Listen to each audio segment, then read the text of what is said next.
a guardare. Vedendo il servizio io ho avuto questa sensazione molto soggettiva. Per i primi 8 minuti mi è sembrato che la colpa fosse di Matteo e che sostanzialmente lui non si desse da fare e fosse solo rinunciatario. Dopo 8 minuti, quando interviene la fidanzata, che invece ha un progetto di vita che vuole portare avanti con Matteo e anche lei una sua sofferenza di tipo lavorativo, tant'è vero che come lavoro fa la cavia per le aziende, diciamo, di cosmetica, allora ho pensato che non basta ridurre questa storia a il fannullone, perché non ci siamo nello stereotipo. Esatto, poi fai conto che io ho avuto modo di intervistare anche la mamma, la nonna, gli amici di Matteo e appunto la fidanzata e diciamo c'è un concorso di colpa. Da una parte purtroppo è proprio una colpa tutta italiana, dall'altra parte però c'è anche una colpa forse della famiglia che non ha spinto Matteo quando ancora la crisi non era così grave a cercare lavoro immediatamente. Lui si è un po' adagiato nei primi 3 anni dopo aver lasciato la scuola e poi adesso che la situazione è veramente grave e anche magari i ragazzi meritevoli non riescono a trovare un'occupazione, lui che non ha mai avuto esperienze lavorative serie si trova in seria difficoltà e io ho sentito Matteo proprio la sera del premio e lui ancora sta cercando lavoro mentre la fidanzata Martina, che si è appena diplomata, ha appena trovato lavoro come segretaria. Ecco, quindi c'è anche un po' di intraprendenza probabilmente in più, così si percepisce guardando il servizio tra Martina e Matteo. Martina mi sembra avere le idee molto più chiare e tutto questo non è per parlare dei personaggi, ma per parlare più che altro dell'attitudine che a questo punto bisogna mettere in campo davanti alla crisi, dove o ci si attiva per l'appunto e ci si adatta a una situazione che ormai è diventata veramente darwiniana in un certo senso, oppure si rischia davvero di scivolare e di chiudersi sempre di più in un orizzonte ristretto, che è quello che si vede soprattutto nei primi 8 minuti di questo documentario. Esatto, poi considera soprattutto che sempre nell'ambito di questa inchiesta ho avuto modo di intervistare Ilvo Diamanti, il politologo, che ha un po' codificato questo fenomeno a livello italiano e lui chiaramente mi ha detto se questi giovani non hanno un futuro, nemmeno l'Italia avrà un futuro. Anche perché questi giovani, parliamo di una categoria che va dai 15 ai 34 anni e sono il 27% della popolazione, questi giovani cresceranno e ci ritroveremo con quarantenni o addirittura cinquantenni che non lavorano e soprattutto non hanno nessun tipo di ammortizzatore sociale. Esatto, senza parlare poi anche del fatto della piramide demografica che va tutta a sballarsi, come pare ormai sia anche sballata, quindi senza aggiungere un tassello ancora in più. La grande domanda, no, è che se questo fenomeno è strutturato quindi alla crisi oppure no. Mi sembra che la risposta sia no, che sia strutturato più nella testa di una generazione che con la crisi economica. Esatto, considera che il termine NEET nasce negli anni 2000, quindi è precedente alla crisi, è un fenomeno che si è acuito con la crisi, però può essere che sia figlio di una perdita di ideologia e di coesione sociale, anche perché questi ragazzi sono un po' abbandonati a loro stessi, coccolati dai genitori, mantenuti dai familiari, che fanno loro da appunto ammortizzatore sociale, però si è anche perso un po' il senso di comunità, quindi sono ragazzi soli, alle prese con una situazione di cui non conoscono nemmeno la gravità, perché ad esempio lo stesso Matteo non sapeva di essere un NEET e il fatto che non ci sia nessun tipo di intervento da parte dello Stato, nessun tipo di sussidio, di tentativo di recuperare questi ragazzi e riportarli nel mondo del lavoro o appunto della scuola, fa sì che siano una generazione perduta. Ecco, poi un'altra cosa a cui fai accenno nel tuo documentario e che magari merita una domanda in più è abbastanza sconcertante: 4 milioni per lo più di giovani senza alcun peso politico, una minoranza veramente rinunciataria. Generalmente i giovani sono sempre stati nel panorama politico quella cosa che costringeva il sistema a cambiare, quantomeno, perché c'erano esigenze nuove che portavano coloro che guardavano al futuro. Adesso c'è questo restringimento anche sul piano politico e si vede, diciamo, anche nelle piazze, nelle strade dove non ci sono sempre meno manifestazioni, o quando ci sono sempre più isteriche, cioè sta cambiando proprio un paradigma della società prima della politica ancora.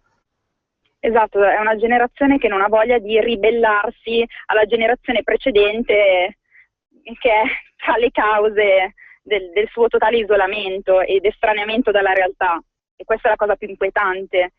Loro appunto si fanno platealmente mantenere dai familiari, quali sono i primi a non volere che i figli si allontanino dal nido, perché così rimarrebbero soli e forse si sentirebbero anche anziani.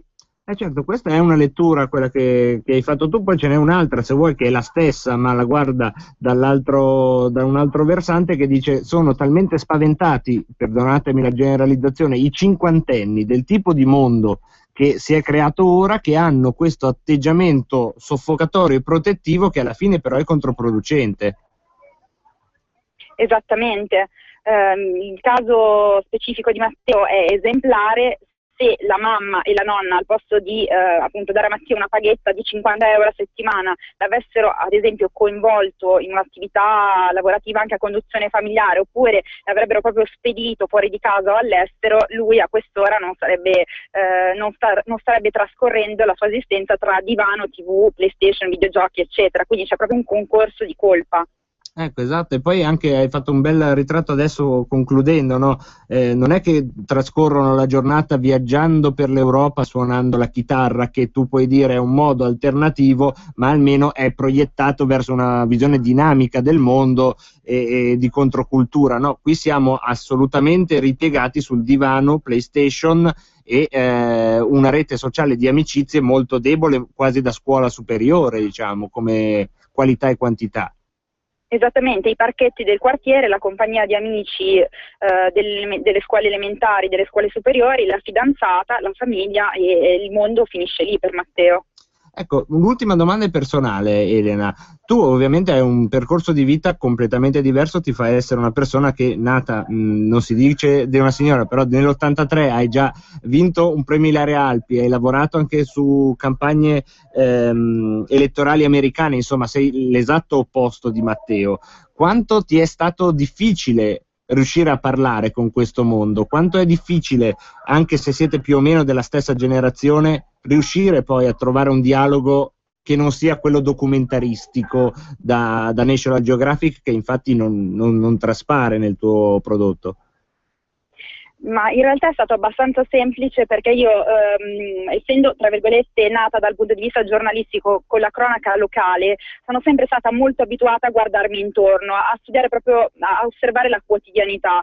Quindi anche nella ricerca del protagonista del servizio non mi sono spostata molto lontano. Si tratta di un ragazzo di Milano, io abito in Brianza, e si tratta di un conoscente di un mio amico personale. Quindi basta scrutare la realtà, anche quella che ci sta più vicino, per scoprire appunto, per trovare degli spunti da raccontare, spunti anche di questa gravità. Grazie mille Elena, e complimenti Grazie ancora a te. per il premio Ilaria Alpi che insomma potrai mettere nella tua bacheca personale. Speriamo di sentirci presto con altre inchieste, perché c'è bisogno di qualcuno che vada a scandagliare questi argomenti che altrimenti rimangono nella quotidianità ma non emergono poi sui mezzi di stampa. Grazie mille Grazie a Elena. te Marco, a presto. Avete sentito, insomma, Elena Redelli che ha fatto un po' una panoramica, ci ha spiegato che cosa sono questi NEET. Noi continueremo a parlare di questo argomento, ne parleremo assieme nella seconda parte, subito dopo la pubblicità che c'è tra pochi secondi, quindi dopo apriremo le linee se avrete delle storie da raccontare, dei commenti su questa generazione, tra virgolette, perduta, oppure punto di domanda, non lo so, perché sono anch'io stesso in qualche modo anagraficamente parte di questo racconto, quindi faccio molta fatica a capirci. L'unica cosa che so per certezza è che alle 16:30 c'è la pubblicità.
Matteo ci sia un tassello in più, perché si può dire tutto, la famiglia ha le sue colpe, i giovani in sé hanno le loro colpe, ma quando la fidanzata di Matteo dice candidamente che vuole andare a vivere in un posto dove il futuro venga costruito, insomma ci sia un contesto per costruirlo il futuro e non si venga ostacolati nel costruirsi il futuro, penso che dica una verità che io faccio fatica, come magari avete sentito, a ripetere con la stessa innocenza nel senso migliore del termine, ingenuità nel senso etimologico di buon senso con cui lo dice lei. Quindi non basta, diciamo, secondo me, catalogare questo problema grosso quanto 4 milioni di giovani come fannulloni, nulla facenti, com'è che era la Fornero, cos'è che diceva, ciusi, che poi vuol dire schizzinosi.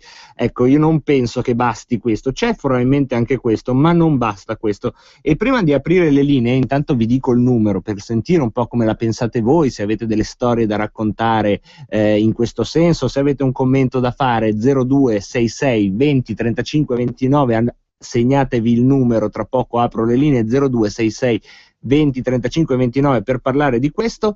Prima però di parlarne appunto con voi, volevo aggiungere un altro pezzetto, nel senso, fin qui abbiamo detto, beh, certamente c'è una colpa del giovane stesso, c'è una colpa della famiglia, questo viene visto da tutti gli psicologi, diciamo, che mi sono andato a leggere, tutti quanti danno una colpa a una generazione che non ci sta capendo bene perché il mondo è cambiato troppo veloce, la generazione, mi perdonino all'ascolto i cinquantenni, ma c'è anche successo qualcosa proprio nella storia stessa del mondo, e molto meglio di me, secondo me, lo racconta proprio uno che di anni ne ha più o meno 50-60, ed è lo scrittore Paolo Nori, che in un suo libro che si intitola I malcontenti c'è un pezzetto che appunto parla del rapporto tra la generazione sua, quella nata negli anni 60, che aveva 20 anni negli anni 80, e il lavoro. Io ve lo faccio sentire e dopo apriamo le linee. Io ho detto, era il fatto che per me e per quelli come me che erano nati negli anni 60, io ero nato nel 63, sentirlo alla signora in fondo aveva detto come è giovane come l'acqua, per quella generazione lì, se così si può dire, che aveva 20 anni negli anni 80, il mondo era forse un po' diverso da quello delle generazioni precedenti. Era una cosa che avevo già scritto anche da un'altra parte anni prima, la ripetevo così un po' meccanicamente, tutte le volte che avevo l'occasione di ripeterla, e ogni tanto ci aggiungevo un pezzo. Cominciava dicendo che quelli che erano nati negli anni 20 e che avevano 20 anni negli anni 40 avevano dovuto combattere perché c'era la guerra e servivano dei soldati. Quelli che erano nati negli anni 30, avevano 20 anni negli anni 50, avevano dovuto lavorare perché c'era stata la guerra e c'era un paese da ricostruire. Quelli che erano nati negli anni 40 e che avevano 20 anni negli anni 60 avevano dovuto lavorare anche loro perché c'era il boom economico e una grande richiesta di forza lavoro. Quelli che erano nati negli anni 50, che avevano 20 anni negli anni 70, avevano dovuto contestare perché il mondo così come era stato fino ad allora non era più adatto alla modernità o non so bene cosa. Poi eravamo arrivati noi, nati negli anni 60 che avevamo 20 anni negli anni 80, e l'unica cosa che dovevamo fare era stare tranquilli e non rompere troppo i maroni. Mi sembrava che noi, avevo detto, fossimo stata la prima generazione che se ci davano un lavoro non era perché c'era bisogno, ci facevano un favore. Cioè era come se il mondo, che per i nostri genitori era stata una cosa da fare, da costruire, per noi fosse già fatto, preconfezionato, e l'unica cosa che potevamo fare era mettere delle crocette come nei test. E allora aveva anche senso che proprio in quel periodo lì, negli anni 80, fossero comparsi in Italia i giochi elettronici, perché uno di 20 anni che passava 6-8 ore al giorno a giocare ai giochi elettronici, che negli anni 50 sarebbe stato un disadattato, te sei un delinquente, gli avrebbero detto i suoi genitori, a partire dagli anni 80 andava benissimo, perché rispondeva al compito precipuo della sua generazione di stare tranquillo e non rompere troppo i maroni. Quello era un periodo, mi ricordo, che erano quasi spariti i bicchieri infrangibili. Ecco, questa secondo me è un'altra cosa che bisognava mettere sul piatto quando si parla della generazione che viene definita perduta o NEET. A me non piace per niente questo acronimo americano. Bisogna mettere sul piatto anche questo che abbiamo appena sentito, e che però è una storia che si ferma ai giovani nati negli anni 60 che avevano 20 anni negli anni 80. Noi ora stiamo parlando dei giovani nati negli anni 80 e che avevano 20 anni negli anni zero, e già il fatto che gli anni in cui si avevano 20 anni si chiamano anni zero direi che la dice lunga su quanto è cambiata la situazione, anche solo così come può suggerirvela l'immaginario. Queste sono un po' le cose che ho provato a mettere io sul piatto per fare una riflessione insieme su questi giovani che appunto non trovano lavoro, non lo cercano più, quindi sono assolutamente scoraggiati da una qualsiasi prospettiva di futuro, dove l'unica possibilità che sentono di riscatto è all'estero, e dove appunto c'è una società che si sta sempre più sfilacciando. Una trasmissione radio non pone rimedio a niente, ma solo il fatto che ne stiamo parlando forse può aiutare a uno, far sentire meno solo chi queste situazioni le vive, due, a fare in modo che una soluzione collettiva magari si riesca a trovare. Fin qui io sono riuscito ad arrivare oltre. Vi chiedo per questo argomento se volete darmi una mano, voi che siete all'ascolto. Il numero per intervenire in diretta, come al solito, come facciamo noi, senza alcun filtro né censura. L'unica cosa che vi chiede il regista Roberto Colombo è che tempo fa, perché lui non vede la luce del sole da ore. Il numero è 0266 20 35 29 per aggiungere qualche riflessione, cercare di capire, di prendere in mano questo problema, oppure per chi invece non vuole, non può telefonare in diretta, non trova la linea, anziché arrabbiarvi e fracassare il telefono sul tavolo, potete mandare un SMS al 346 64 277 56. Ripeto, 346 64 277 56. Spero di averlo detto abbastanza lentamente, perché quando sono dall'altra parte della radio, sia come ascoltatore, io sono uno di quelli che non fa mai in tempo a trascrivere i numeri. Spero di averli detti entrambi abbastanza lentamente, prometto che li ripeto tra poco. Adesso però abbiamo già una telefonata in attesa, la prendiamo subito. Pronto? Pronto, buon pomeriggio, sono Filippo da Torino. Buon pomeriggio Filippo. Spesso ho riflettuto sul tema di questo documentario che andrò a vedere su YouTube, perché il figlio di primo letto di mia moglie è la fotocopia di Matteo. Devo dire una cosa, personalmente questa cosa la dico con molta convinzione. Naturalmente la ragazza documentarista avrà sentito parlare di Blina Riefenstahl, che era una famosa documentarista negli anni 30 e 40 nella Germania nazista, e fece un celeberrimo documentario chiamato Il trionfo della volontà. Lì si celebrava chiaramente con delle cupe immagini il lavoro che veniva dato a questi giovani, che di solito era un lavoro manuale, e naturalmente chiaramente si entrava in quella mistica, no, dell'ariano, certo, questi ragazzi sorridenti che disboscavano, che costruivano autostrade.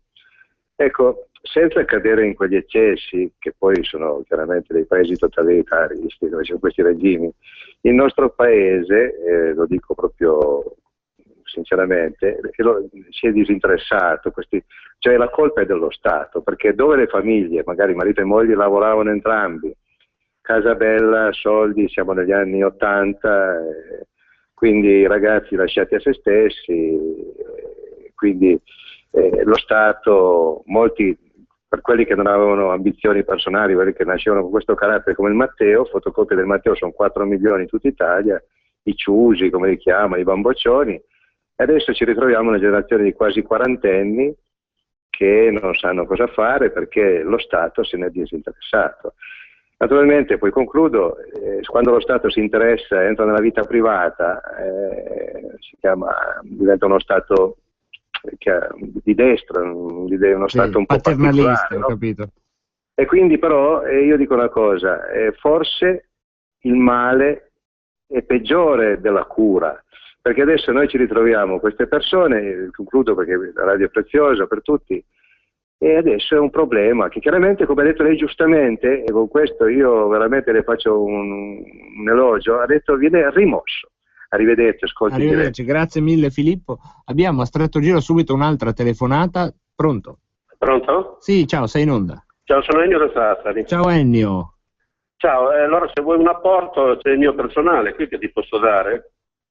Io sono il padre di uno di questi 4 milioni, anzi di una di questi 4 milioni, che ha 32 anni, 2 facoltà universitarie fallite, il tribunale mi ha imposto di pagarle una retta mensile, perché praticamente il mio avvocato mi ha detto: senta, il giudice ha detto: cosa vuole che facciamo? Che la diamo al welfare a sua figlia? Lei ha una pensione e il padre, quindi se la mantenga, egregio signore. Questo è stato il risultato. Al di là di questo, mia figlia molto acutamente, perché poi ci ho pensato dopo, mi ha detto: la colpa indirettamente è tua e di tutti i genitori che si trovano in questa situazione, perché non avete capito o non volete capire che questi tiranni sono arrivati qui e non sbagliano a governare, nel governare. Loro sono venuti qui per fare quello che gli hanno detto di fare. Quindi hanno decretato sia la mia morte professionale, qualsiasi altra cosa possa essere nel futuro, che la tua. E questo mi ha fatto capire mia figlia. Sono 4 anni che ne la vedo e ne la sento. Quindi qual è la lezione? È che noi ci siamo ridotti ad essere dei vili e dei vigliacchi, mi dispiace, lo devo dire questo. Questa è la mia idea. E quindi dovremmo reagire. Non ci sono proteste che tengano, perché questi maledetti tiranni, a questi non importa niente delle proteste, delle adunate oceaniche, non interessa nulla, come si sta vedendo, capito? Questi con un decreto legge ti affossano una categoria, ti affossano la possibilità di vivere. Questo è il mio contributo, ti saluto. Grazie mille Ennio, grazie mille anche da parte tua, una bella testimonianza. Io ti ringrazio anche di aver tirato fuori una parte di vita umana, nel senso di vita vera anche dei rapporti con tua figlia. Prendiamo un'altra telefonata, pronto? Sì, pronto. Io a volte comunque quando sento qualcuno che parla e generalizza, non so, 4 milioni di giovani, cioè mi sembra di sentire una cosa propagandistica che dice: la colpa non è di chi ha governato ultimamente, ma la colpa è dei genitori e dei figli. Sì, forse la colpa è che questi genitori, questi figli si sono disinteressati di politica e hanno messo lì Gentaglia a gestire il patrimonio pubblico. Perché io parlo sempre per esperienza personale, ho 3 figli e un ragazzo di mia figlia in casa, ma non vedo come possono costruirsi un futuro se il primo si è laureato, è riuscito ad andare fuori casa e lavora per suo conto, va bene. Il secondo sta laureandosi e lavora a 2 euro all'ora in un bar per pagarsi gli studi, quelle cose lì. Sì. Va bene, ma uno non può pensare di farlo tutta la vita a 2 euro all'ora lavorando in un bar. Il terzo, che mia figlia che ha appena iniziato l'università non è ancora riuscito a trovare un lavoretto da fare, però il suo ragazzo che non ha voluto fare l'università è 4 anni che passa da un lavoro precario a un lavoro precario, a un lavoro precario, a un lavoro precario.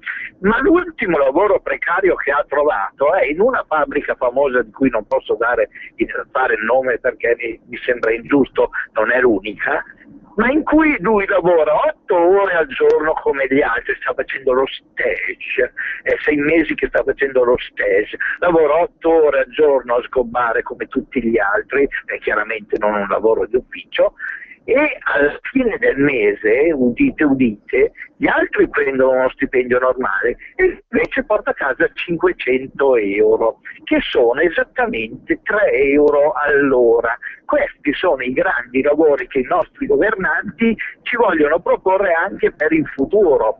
Ora, se io non la smetto di pensare che c'è gente che sta suonando la gran cassa dei nostri governanti dicendo che i nostri ragazzi sono tutti dei fannulloni, tutti dei chiusi, tutti, a me quella gente lì, io personalmente con le mie mani, parlandomi di 3 figli e avendo altri ragazzi attorno, mi viene voglia di tirargli il collo quella gente lì. Ciao e grazie. Ci credo, questo ascoltatore non si è presentato, però direi che ha parlato, penso a nome anche di tanti altri, per la situazione che ha tirato fuori, e colgo l'occasione per dirvi: non è necessario ovviamente dire il nome e da dove telefonate quando soprattutto parliamo di queste cose, anzi non vi fate alcun problema, come ha fatto l'ultimo ascoltatore, a parlare a cuore aperto, non c'è bisogno di dare le generalità alla dogana. Ricordo i numeri perché magari c'è qualcuno come me che è un po' stordito, ci mette un po' a scrivere giù: 0266 20 35 29 per intervenire in diretta, mentre l'SMS per i timidi e per coloro che trovano occupato è 346 64 277 56 346 64 277 56. Abbiamo una telefonata. Pronto?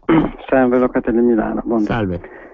Senta, premesso che questo giocattolo, l'Italia, ho già avuto modo di dire, è sempre stato in mano a Confindustria e sindacati.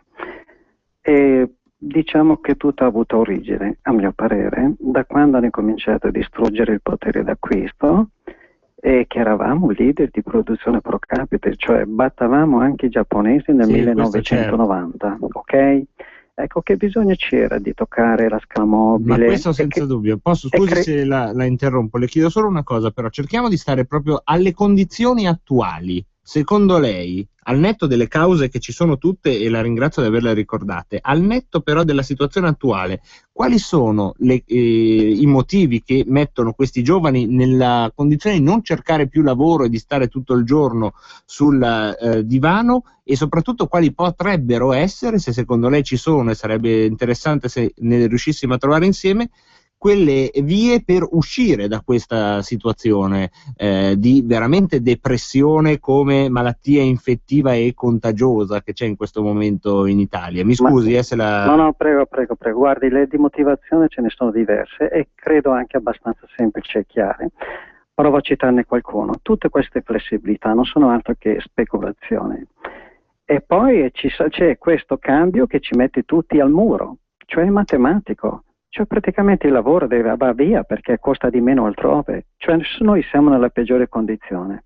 Questa è una truffa e se non si riesce a invertire la cosa, praticamente noi, come ho già avuto modo di dire, siamo come quell'acquedotto che a valle avrà perdite di lavoro costante come una falla. Ha capito? Quando c'è una truffa bisogna intervenire nella truffa, certo. Ma loro ovviamente non vogliono essere toccati perché ovviamente sono interessati per diversi motivi sporchi, anche diciamo assassini, direi anche, perché attenzione che a base islamica eccetera, tutta una cosa che non guarda in faccia a nessuno, nel senso che producono morte, non c'è da scherzare. Grazie mille per questa analisi. Prendiamo un'altra telefonata. Pronto? Buonasera. Sono perfettamente d'accordo con le analisi fatte in precedenza, ma io dirò di più perché ho visto tutto l'iter avendolo vissuto indirettamente e purtroppo bisogna risalire a monte per capire le cose. Negli anni 70 mettevano in giro la voce che eravamo in troppi e bisognava fare pochi figli e di lì è partita la catena degli aborti, anche magari per chi avrebbe voluto, per fortuna. Io ho avuto un altro iter, non per merito mio. E siamo qua a parlarne. Ecco, comunque, dicevo, hanno fatto di tutto perché le famiglie non facessero più figli, perché era tutto un programmino, era tutto un bel programmino che adesso vediamo le conseguenze.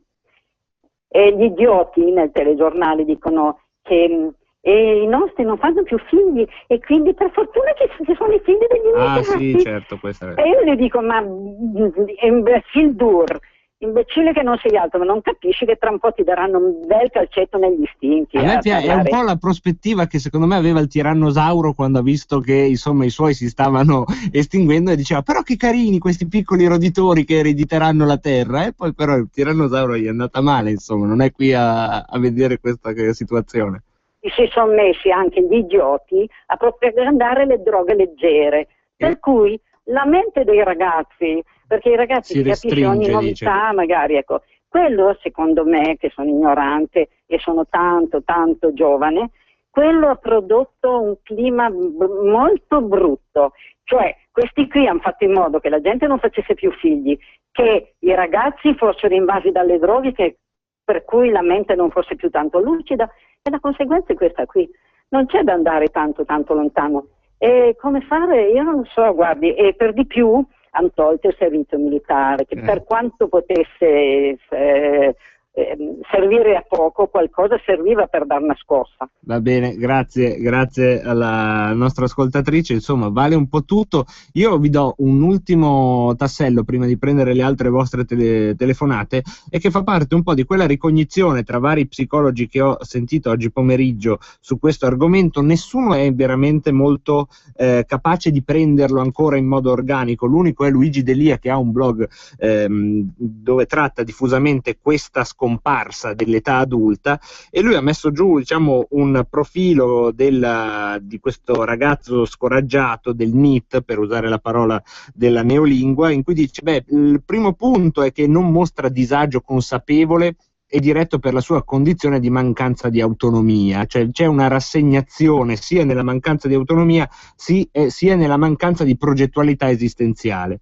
Poi anche lui aveva sottolineato come vivono in famiglia e anche le famiglie non avvertono il disagio dell'immobilità del loro membro, oppure se lo avvertono non hanno volontà di affrontare il problema, e su cui c'è quella doppia lettura un po' che abbiamo fatto prima: da una parte la paura di abbandonare il figlio in un mondo ostile, dall'altra la volontà di tenerlo con sé perché sennò ci si sente vecchi, e questa è una roba psicologica che interessa fino a un certo punto, ma che mettiamo lì.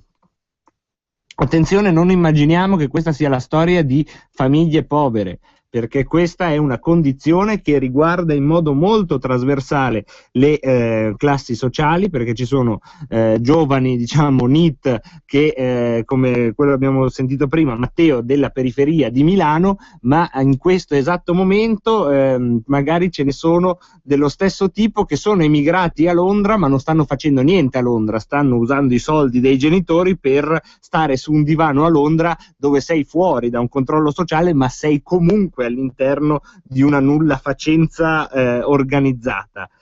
C'è un'altra cosa importante, che ormai il vincolo di dipendenza, man mano che aumenta questa situazione, si fa sempre più forte, al punto da rischiare di cambiare strutturalmente anche il futuro della società. Questa è un'altra delle cose che vengono viste. E poi ecco il fatto dell'indebolimento dei legami sociali, nel senso che si rimane con i legami sociali che si sono fatti a scuola, nella migliore delle ipotesi. Questa è un po' una sintesi barbarica a modo mio delle cose che ho letto da parte degli addetti ai lavori, se possono esserci degli addetti ai lavori della psiche umana, e che hanno un po' indagato questo fenomeno. Prendiamo le ultime due telefonate, che poi dopo ci sarà la pubblicità e il GR. Pronto?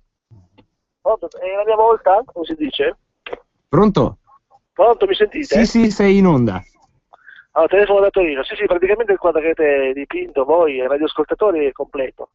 Però se certi, io sono contrario, passano la vita stravaccati sul divano, eccetera, e forse perché hanno preso questo modo, stile di vita dai politici. Cioè, vorrete mica dirmi che i politici si alzano al mattino per farlo per noi? No, non sto mica dicendo questo, sto parlando dico. Io dei politici non sto proprio parlando, sto parlando di un'altra roba. Esatto, cioè un giovane che vede un politico che prende la gente per i fondelli, che una volta parla di destra, una volta di sinistra, una volta è del centro, eccetera. Cioè, come fa ad applicarsi? Lui pensa, scusate se sbaglio io, ma pensa che quello ha fatto un tubo e si prende migliaia di euro senza aver fatto niente. Perché dovrei sforzarmi io? Ecco, questo penso che sia un punto, hai fatto bene a toccarlo. Scusa se passiamo alla prossima telefonata, ma questo qui lo teniamo assolutamente fermo, perché al di là del fatto dei politici che ci stanno, però c'è tutto un modello che passa dai politici, dai calciatori, dalle veline, da tutto quello che si può vedere in televisione, e non solo, di gente che fa un sacco di soldi sostanzialmente senza lavorare. E quindi sicuramente anche questo rientra all'interno del fatto che io non vado più a cercare, perché il pensiero, ma chi sono io, il più scemo di tutti, una volta che si incomincia a lavorare, come raccontava prima l'ascoltatore, a 3 euro all'ora, è un pensiero da digerire, e che uno, non è facile da digerire, due, non è mica detto che sia giusto doverlo digerire, perché a digerire quel pensiero lì, la direzione che prende il paese è la direzione del Bangladesh, che ha fatto la sua fortuna abbassando il costo della manodopera. Andate a vedere Bangladesh come sta e poi vediamo se è la direzione giusta. Prendiamo l'ultima telefonata e poi cerchiamo di chiudere con un sorriso. Pronto? Sì, sono Cristiano da Pavia, buona Padania. Ciao Cristiano. Dunque, se era possibile volevo fare solo 2 integrazioni a quello che hanno detto gli altri ascoltatori in precedenza sulla genesi di questa situazione, perché in ultima istanza purtroppo la situazione attuale è dovuta alla intrinseca debolezza del popolo. Mi spiego, cioè da un lato il popolo in questi decenni si è fatto letteralmente rammollire, cioè la società del consumo ha abituato troppo bene le nuove generazioni, e quindi gli ha tolto quel nervo, quella grinta che avevano i loro padri, e gli hanno consentito di realizzare quella che è la ricchezza dell'Italia e soprattutto della Padania, che adesso sta andando sperperata. quindi non c'è più quella capacità di rinunciare ai piaceri, ai capricci, e che è un elemento fondamentale per rimboccarsi le maniche e cominciare a lavorare magari anche a un livello più umile di quello che si potrebbe aspettare. Dall'altro lato si è distrutto completamente il tessuto sociale e il lavoratore è un atomo nell'universo, cioè voglio ricordare, una volta c'erano tanti negozi in tutte le nostre città, nei nostri paesi, poi sono arrivati i centri commerciali e quindi questo, forse in maniera subdola e lenta, ha eliminato tutta una serie di attività, perché prima c'era il giornalaio e solo lui vendeva i giornali, il panettiere solo lui vendeva il pane.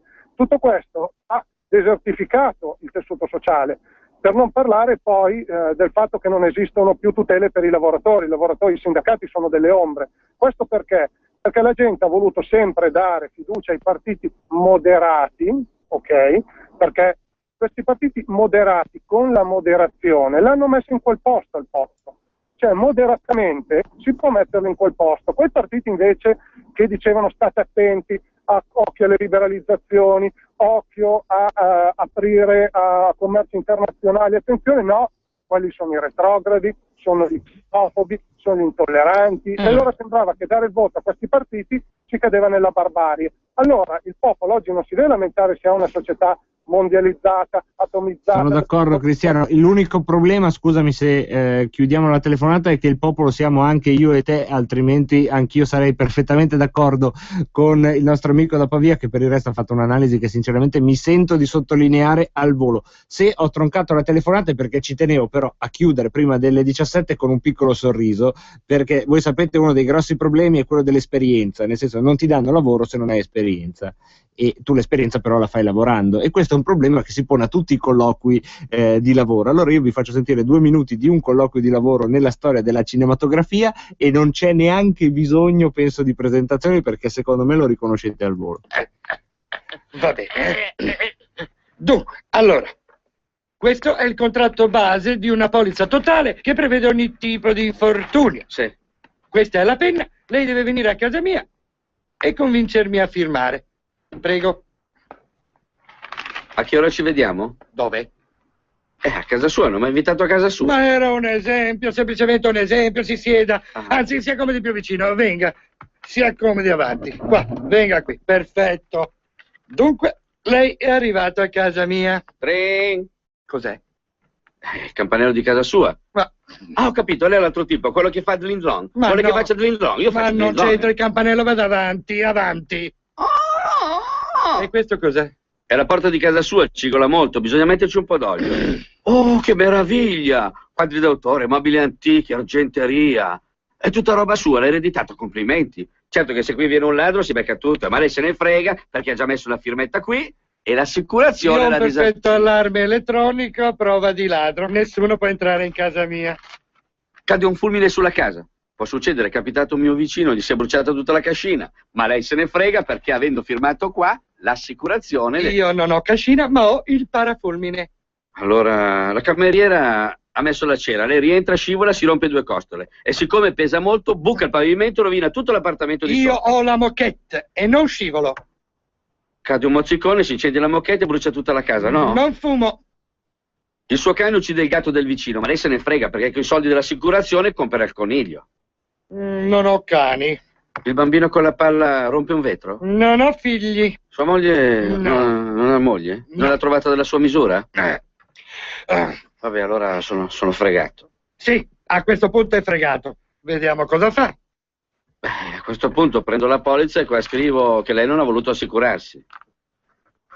Non funziona, questa penna... mi scusi, ho schizzato. Scusi, il vestito mi ha sporcato. Però vede, se l'avesse firmato sarebbe stato assicurato e le avrebbero risarcito i danni. 30-40 mila lire se le sarebbe beccate. 40 mila lire, 500 mila, questo costa 500 mila. E lì pure stoffa di cartellini. Ma guarda, questi sono cazzi suoi del perito. Comunque guarda, se ci ripensa si faccia vivo. Se cambia idea mi faccia sapere. Bianco, arrivederci, condoglianze. Per traslocare ho scelto Grillo Antonino, perché hanno cura del mio trasloco e del mondo in cui viviamo grazie a Ecotrasloco. Scegli Grillo Antonino, il trasloco della tranquillità che rispetta anche l'ambiente.